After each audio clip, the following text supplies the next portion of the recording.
So I wanted to talk today and call attention today to another serious, scandalous, really, development in the way that the Democratic leadership in this Senate is systematically dismantling the statutorily required budget process. And it's a tale and an explanation of how it is we're growing broke. Let me begin with a review of the situation. People need to remember this. Last summer, Congress and the President facing a serious crisis as a result of the fact that surging government spending had driven our debt to the highest level allowed, the debt ceiling. We were hitting the debt ceiling. You remember that. A deal was struck then to raise the debt ceiling. That's what the President wanted. He didn't want to cut spending 40% because we were borrowing and remain borrowing almost 40 cents of every dollar we spend. All government programs would have had to have been cut 40% if we didn't raise the debt ceiling. Amazing as that sounds, what I just said is undisputable. Republicans prevailed in their insistence that spending should be reduced over 10 years by an amount equal to the amount the debt ceiling was raised today, that day, last August. The legislation this deal produced, the Budget Control Act, set certain spending limits on in the absence of any budget resolution that we should have passed as required by law, but had not passed in the Senate. So these spending limits come into effect when the chairman of the Budget Committee, Senator Conrad, files the allocation numbers into the congressional record, telling every Senate Appropriations Subcommittee its allowed spending levels, how much they can spend. That's the power given to the budget chairman. I'm ranking Republican on the budget. Senator Conrad chairs the Budget Committee.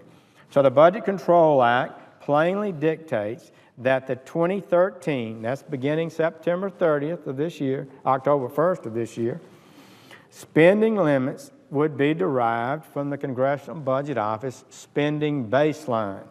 This is crucial because the CBO baseline contains the $2.1 trillion, over 10 years, not all in 1 year, 10-year spending cuts, or really reductions in spending growth, not so much cuts, that the deal was supposed to implement in exchange for the immediate $2.1 trillion raising of the debt ceiling. And so herein lies the scandal. Although it was buried in the spending allocation that Senator Conrad sent out, my staff on the Senate Budget Committee discovered that Senator Conrad did not file an outlay limit based on the CBO baseline. Instead, the outlay total he filed was $14 billion higher, curiously matching exactly the spending levels that President Obama had requested in the budget he submitted to Congress in January.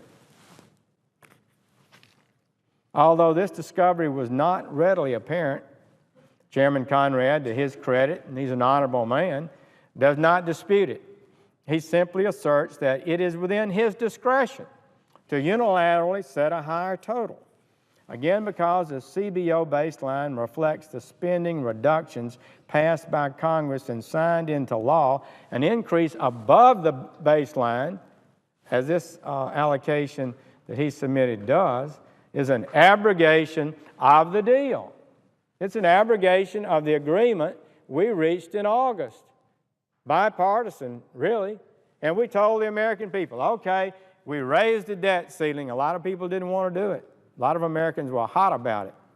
But we said, well, we're going to cut spending by that much over 10 years.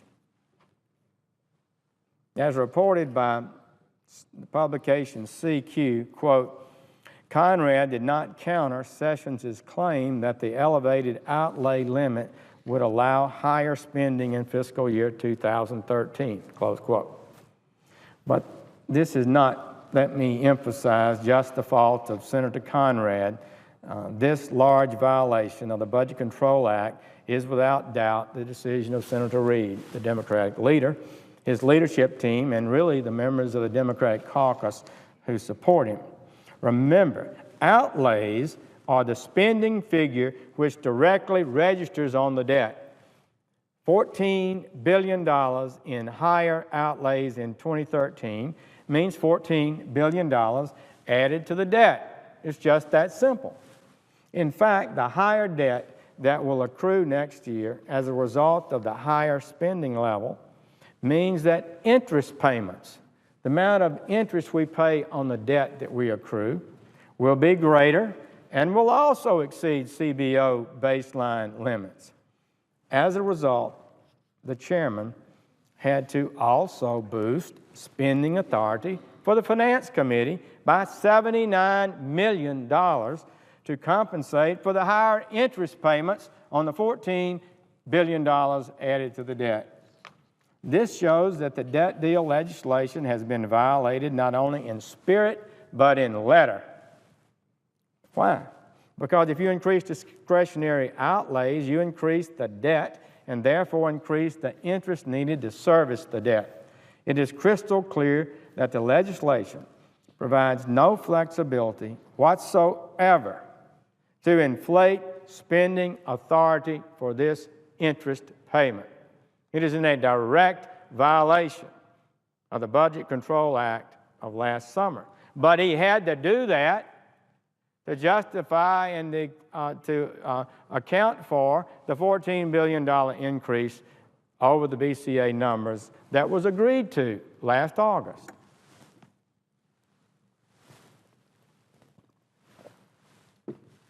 I previously sent 2 letters to Chairman Conrad urging him to correct and refile the proper numbers, but it's evident that the chairman does not intend to do so. So we'll be looking for an alternative course. This is a matter that ought to be considered by the full Senate. And so I plan to pursue a vote on the inflated spending levels. Each senator will therefore have to examine their own conscience and their duty to their constituents, to the nation, to the financial future of our country. Plainly, this action violates the spirit and the terms of the 10-year Budget Control Act plan that was agreed to just last August, just 11 months ago. At that time, Congress declared that we would exercise some spending restraint. So the test will be, in this first year since the passage of the debt deal, will we adhere to its modest restrictions, or will we blink? We have members of Congress, and I've raised this issue over the years, that seem to take it as a personal challenge to see how they can spend more money than they're allocated. It happens every year. This is how a country goes broke. The consequences of the annual manipulations and gimmicks cumulatively have great impact over time. These are not small matters. Think about it. This is a chart I put together. Okay, so this year we're adding $14 billion more than agreed to the baseline spending in our country.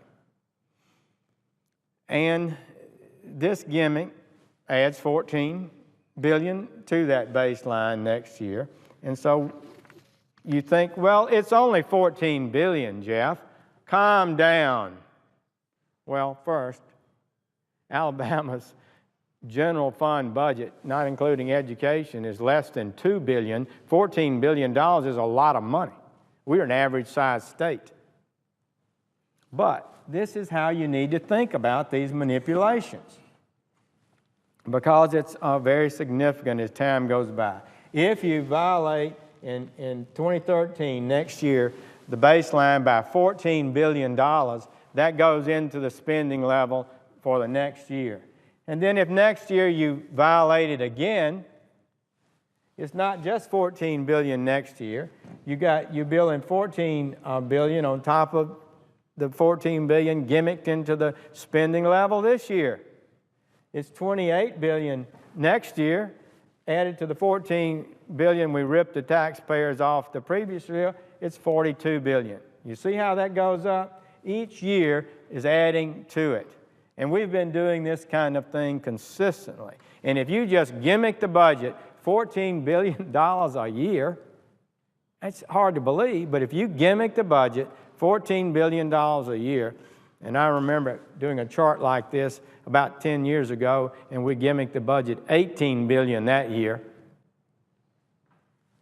And there are probably other gimmicks that we're not referring to. This one gimmick, this one $14 billion gimmick, puts us on a track to add $770 billion to the debt of the United States over 10 years. We have got to adhere to the agreements we make. If we don't stand with those agreements, then we make a mockery of law, we make a mockery of the Senate, we undermine the respect and trust the American people have in us. So you run up $770 billion more, you pay interest on that estimated $112 billion. That $14 billion gimmicked up spending adds $900 billion to the debt. And remember, we are in debt today. So any dollar, every dollar we spend more than what we agreed to is borrowed 100 cents. All of it's borrowed. Any more spending we do is all borrowed because we're in debt now.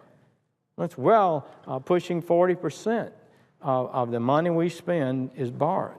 We spend about $3,700 billion, and we take in about $2,400 billion, and we borrow the rest.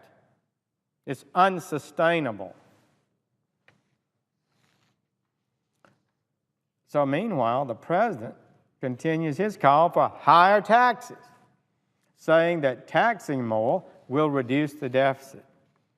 But his plan is for the new taxes that he's proposed to fund more spending, more gimmicks, and more fraud and waste in government. I know you think that's not so. Surely that's not so. That's not what the president is proposing. But unlike the Democratic Senate, the president did comply with the law and submit a budget, as every president has done since the Budget Act passed in January. He submitted a budget. What did his budget call for? It called for new taxes, all right. It called for $1.8 trillion in new taxes over 10 years. But it also increased spending by 1.6. You see what's happening there, colleagues? The president's proposal is to spend $1.6 trillion in new spending above the Budget Control Act level we agreed to in August. He proposes to wipe out the cuts. He proposes to spend $1.6 trillion more than we agreed to in August, and he pays for it with $1.8 trillion in new taxes. He didn't use his new taxes to pay down the debt. He used the new taxes to fund more government, more spending. That is not what we need to be doing at this point in history. We should have stayed here last night talking about the debt threat to America and not some controversial issue on campaign financing.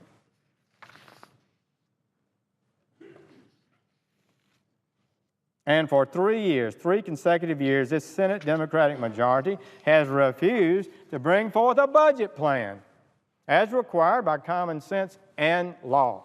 They refuse even to write a budget and bring it to the floor for consideration.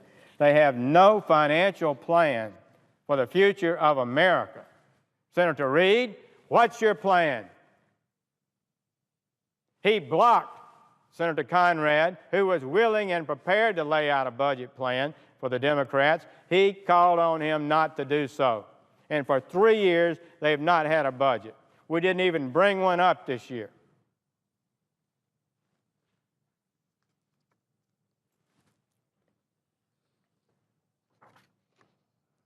They treat any effort to rein in waste and abuse is evidencing hatred for those who are suffering and truly in need. We want to help people in need, but anybody who thinks these programs, like some of the stuff that's coming out now on food stamps, knows that there's waste, fraud, and abuse, and we can clean them up and save money and not hurt people truly in need.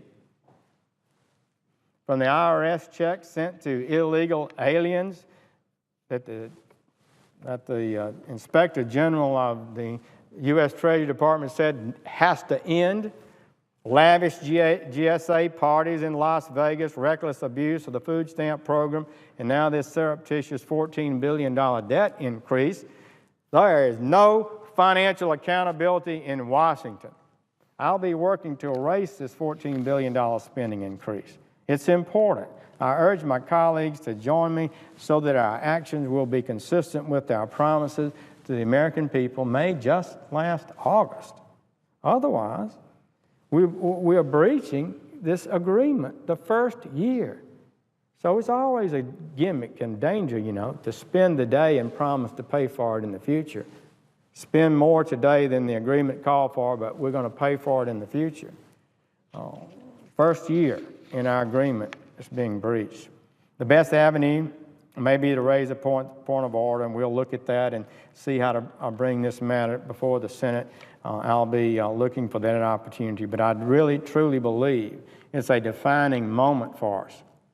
If we can't adhere one full year to the agreement we reached last August, that we told the American people we would abide by, then I think the distrust and lack of confidence already felt in Congress by the American people will continue to further erode. I would thank the chair and yield the floor.